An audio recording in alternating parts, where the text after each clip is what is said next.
नमस्ते प्यारी सखियों, मैं आपके लिए एक बहुत ही शिक्षाप्रद कहानी लाई हूँ और इसमें भी आदमी सोच विचार के काम करना चाहिए। कहानी शुरू करने से पहले आप सबसे विनती है, प्लीज चैनल को सब्सक्राइब कर दें, लाइक कर दें, कमेंट कर दें और बेल आइकन दबा दें और ज़्यादा से ज़्यादा शेयर करें। आप लोगों की वजह से ही चैनल आगे बढ़ता है। तो धन्यवाद आप सबको मेरे प्रीमियर में आने के लिए। बहुत बहुत शुक्रिया आप सबका। और आप लोगों से विनती है कि अगर वीडियो को फुल वॉच किया करें। तो जय माता दी। सुने, बहुत ही अच्छी कहानी है। तो एक संत महाराज जी थे, तो उन और वो हरदम कैसे से एक स्थान पे रुकते नहीं थे। वो हर जगह टहलते रहते थे। तो एक दिन वो क्या किए, टहलते टहलते कहीं किसी साहूकार के पास जाते थे। उनके पास एक लंबी सी छड़ी थी। तो वो जो भी दान पुण्य उनको मिलता था, उसी छड़ी में एक एक सिक्का अपना डाल देते थे। और जब डालते थे तो उसको उस छड़ी था, तो वो बीच में पोपली थी, तो बीच में उसमें डालते थे, ऊपर से उसको बंद कर देते थे और ऊपर से जो छड़ी का मूठा था उसको ऐसे पकड़ के चलते थे। सामने वाले को लगता ही नहीं था कि इसमें मतलब सिक्का भरा है। खूब लंबी छड़ी थी, उसको अपना लेके चलते थे। और तो कहे तो एक दिन ऐसे वो चलते चलते एक जो सेठ जी थे उनके यहाँ गए। उनको सेठ जी को मतलब कि उनकी पत्नी को कितने साल हो गए थे, शादी हो गई थी, पर उनको बच्चा नहीं हुआ था। तो उन्होंने सेठ जी से कहा कि आज हम आपके यहाँ निवास कर लें। तो कहे कर लीजिए। और तो उन्होंने अच्छा उनका भोजन वोजन का प्रबंध किया, खाया, मतलब अच्छे अच्छे पकवान बनवाए कि संत जी आए हैं ये है। तो कहे ठीक है। तो उन्होंने संत जी जब वो उनकी छड़ी छुए कि लाइए संत जी आपकी छड़ी हम ले मतलब रख दें इधर। कहने वो संत जी छड़ी हरदम अपने पास बगल में ऐसे पकड़े रहें। तो कहें कि लाइए संत जी आपकी छड़ी पकड़ लें। तो कहे नहीं, वो छड़ी छोड़े ना। तो सेठ को शंका हो गई कि जरूर छड़ी में ऐसी कोई बात है कि इनको मतलब छड़ी छोड़ नहीं रहे हैं। तो कहे कि अच्छा। तो वो संतोष जी को खूब अच्छा अच्छा पकवान खिलाए, मेवा खिलाए, मतलब दाल चावल रोटी सब्जी खूब बढ़िया, पूरी रसेदार सब्जी खीर सब उन्होंने उनको पवाया। और जब उनको पवा दिया तो जब काफी दिन से उन्होंने अच्छा भोजन किया नहीं था। और जब भोजन किया तो उनको नींद आ गई। और जब नींद आ गई तो वो गहरी नींद में सो गए। अब जब गहरी नींद में सो गए तो वो जो सेठ था उसके मन में आ गया पाप। जब उसके मन में पाप आ गया तो उसने कहा, इस छड़ी में ऐसा क्या है जो संत जी हरदम अपने पास रखते हैं, इसको एक सेकंड को छोड़। अब बेचारा सोया अमर आदमी एक होता है। तो उन्होंने चुपचाप उनके बगल से वो छड़ी निकाल ली। और छड़ी निकाल के जब उसको खोला तो उसमें सोने के सिक्के थे। जब उसमें सोने के सिक्के थे तो सेठ के मन में आ गया लालच। उन्होंने कहा कि ये साधु महात्मा, इनको सोने सिक्के का क्या काम है, क्या करेंगे इसका। और तो उसने क्या किया कि उसने पूरा सिक्का उनका निकाल लिया। छड़ी से उसका ढक्कन खोल के ऊपर वाला निकाल के उसमें से निकाल लिया। और उसमें सब ईंट पत्थर भर दिए। और जब ईंट पत्थर भर दिए तो सेठ, अब उस साधु महात्मा को क्या पता, सुबह उठे अपनी छड़ी देखे तो हाँ वहीं सर के पास रखी थी। तो सर के पास रखी थी। तो अपना छड़ी उठाए, इसे उठाए देखे कि हाँ हाँ सही है, मेरा मेरा कोई सामान गया। उसको बेचारे क्या पता कि इसमें सोना जो सिक्का सोने का हमने जमा किया था वो निकाल के इसमें उसने ईंट पत्थर डाल दिया है। अब बेचारे अपना चले गए। तो कैसा सेठ जी चलते हैं क्या, हाँ हाँ हाँ बिल्कुल चलिए।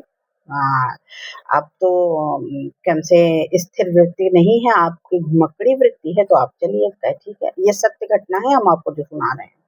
तो ये यहाँ पे प्रयाग में आए। यहाँ पे वो जो माघ मेला लगता है उसके सीजन में, कब से जनवरी के सीजन में। तो जनवरी फरवरी में माघ मेला लगता है, माघ के महीने में मेला लगता है वहाँ पे। तो वहाँ पे आए तो उन्होंने कहा कि एक किसी बड़े आश्रम में गए। उन्होंने कहा कि हमारी तरफ से आज भंडारा होगा। तो उन्होंने कहा कि भंडारा करने के लिए पैसा चाहिए। अरे पैसा है हमारे पास, आप टेंशन मत लीजिए। तो कहे अच्छा, कहे कितने लोगों का निमंत्रण कर दिया जाए। तो कहे यहाँ जितने संत हैं उनकी ख्वाहिश थी कि हम सारे संतों को भोजन पवाएं। तो उन्होंने कहा यहाँ जितने संत हैं सबको बुला लीजिए, ताकि हमारी इच्छा भर जाए कि हम अपने जीवन में जो इतना क्या से दान दक्षिणा पाए हैं उसको हमने संतों के लिए ही प्रयोग किया, मतलब अपने लिए नहीं रख के संतों के लिए ही दिया है। अब उनको बेचारों को क्या पता कि उसमें पत्थर भरा है। तो कनिस्टर कनिस्टर घी आने लगा, आटा आने लगा, अब सब्जी बनने लगी पूरे में। तो जब वो लोग कहें पैसा तो कहें अरे देंगे, संत लोग आ जाइए, उसी समय आपका पैसा दे देंगे, उसी समय उनका वो सोचे कि कहीं चुरा ना लें ये लोग, तो कहें उसी समय हम उनको संत लोगों को दे देंगे और उसी समय क्या हमसे दक्षिणा भी देंगे, उसी समय आपको पैसा भी दे देंगे। कहें ठीक है। अब वो संत लोग जब पूरा भोज इकट्ठा हो गया, खाना भी बन गया, भोज इकट्ठा हो गया, सारे संत महात्मा जब जीमने बैठे तो फिर उनको बुलाया गया। भाई एक दो बार वो लोग गए, बोले कहें वृद्ध हैं, जब दिखा रहे हैं कि हमारे पास है पैसा तो देंगे। जब संत लोग बैठे जीमने के लिए, तो पावने के लिए बैठे, तो उनसे कहा गया कि आप दक्षिणा दीजिए और ये जो आपने इतना बनवाया है इसका भी तो पैसा दीजिए, कि इसको पैसा आप ही के कहने तो ये क्या हमसे इतना बड़ा भंडारा हुआ है, तो आप ही इसका क्या हमसे पूरा करेंगे कि दूसरा कोई करेगा। अब संत जी मारे खुशी के मारा अपनी छड़ी जब ऐसे से खोले तो उसमें पैसा ही नहीं, वो ऐसे पलटे तो उसमें से ईंट पत्थर निकलने लगा, और जब ईंट पत्थर निकलने लगा, छोटे छोटे पत्थर तो उसमें भरे थे, तो वही सब निकलने लगे। अब सब उनको मतलब कोसने लगे, कहीं बताओ इतना झूठा है, और उसकी ऐसी एकदम पथरा गई आंखें, वैसे वहीं गिर पड़ा। और उसी संतों को देखते ही देखते उनके प्राण निकल गए कि बताओ हम तो संत को पवाने के लिए पैसा रखे। उनको याद आ गया कि मेरा पैसा वही क्या नाम से जिन सेठ के यहाँ रुके थे, वही सेठ मेरा पैसा लिए हैं।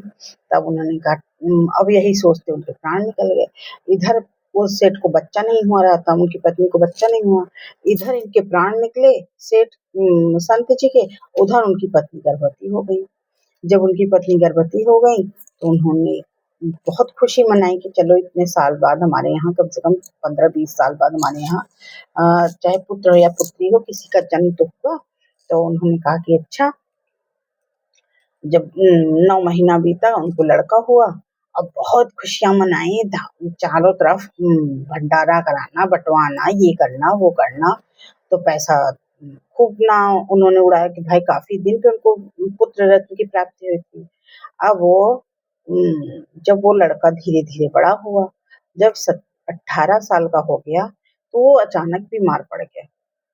बीमार पड़ गया। अब इनके जब बीमार पड़ गया तो इनका सारा धन दौलत जितना इनके पास पैसा कौड़ी सब कुछ था, अब वो कहीं ये बीमारी है, तो बड़े बड़े हॉस्पिटल में गए, वहां पैसा खर्च हुआ, खेत बिक गया, बाग बिक गई, जितना इन्होंने जो संत के पैसे चुरा के इन्होंने खेत बाग वाग सब बनाए थे, सब बिकना शुरू हो गया। धीरे धीरे धीरे सब बिकता रहा बिकता रहा।